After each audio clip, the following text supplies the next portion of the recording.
अब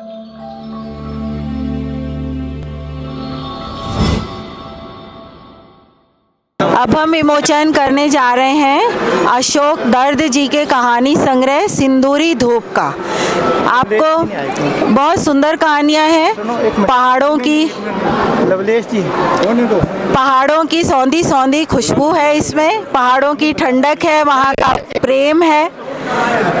तो मैं आप सबसे आग्रह करूंगी इस पुस्तक का विमोचन करने के लिए। अशोक दर्द जी को इस कहानी संग्रह के लिए बहुत बहुत बधाई और शुभकामनाएं। इसी तरह उनके कहानी संग्रह आते रहें। इसको बोलने के लिए बोलूं। मैं इस पुस्तक के लेखक अशोक दर्द जी से आग्रह करती हूं कि वो 2 शब्द अपनी इस पुस्तक के बारे में कहें। शुक्रिया मैम। मैं समझता हूँ कि पहले तो सर्वप्रथम आपका पब्लिकेशन का हार्दिक आभार व्यक्त करता हूँ कि मेरे शब्दों को आपने साकार कर दिया।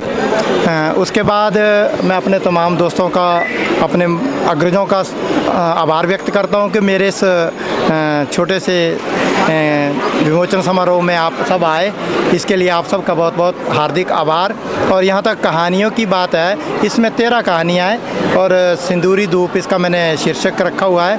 और छोटी छोटी कहानियाँ जो मेरे आसपास की, मेरे परिवेश की कहानियाँ हैं, मेरे जनजीवन की कहानियाँ हैं और हिमाचल की खुशबू से भरी हुई कहानियाँ। मैं इतना ही कहना चाहूँगा।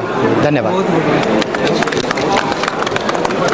मैं आदरणीय प्रेम जन्मे जी से आग्रह करूंगी कि वो इस पुस्तक के विषय में या लेखक को शुभकामनाओं स्वरूप 2 शब्द कहें।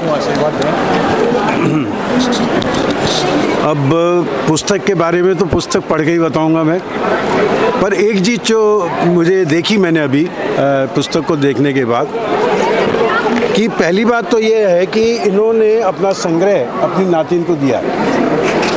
तो ये लोकार्पण भी अभी किताब आई है और उसका हो रहा है, तो एक नया है। और दूसरी बात यह है कि उनका कहना है जो बात मैं कविता में नहीं कह पाया, इन्होंने भूमिका में लिखा है, वो मैं कहानी में कहना चाह रहा हूँ। तो पहला कहानी संग्रह है और लोकार्पित हो रहा है। और नीरज शर्मा जो आप तो जानी जाती हैं अच्छे प्रकाशन के लिए, वनिका प्रकाशन को हम लोग जानते ही हैं, तो बहुत अच्छा लग रहा है यहाँ पे। और निश्चित रूप से पुस्तक जो है लोगों को पसंद आएगी। और जैसे इन्होंने कहा है कि हिमाचल का परिवेश इसमें है, तो लेखक जहाँ रहता है अगर उस परिवेश को लाए तो उससे हम कुछ सीखते भी हैं, हमें पता भी चलता है कि वो किस परिवेश की बात कर रहा है। बहुत बहुत बधाई आप दोनों को, प्रकाशक को भी और आपको भी, दर्द जी को भी। बहुत बहुत धन्यवाद आपका। और पुनः एक बार लेखक अशोक दर्द जी को हमारी ओर से, वनिका पब्लिकेशंस की ओर से बहुत बहुत बधाई और शुभकामनाएं।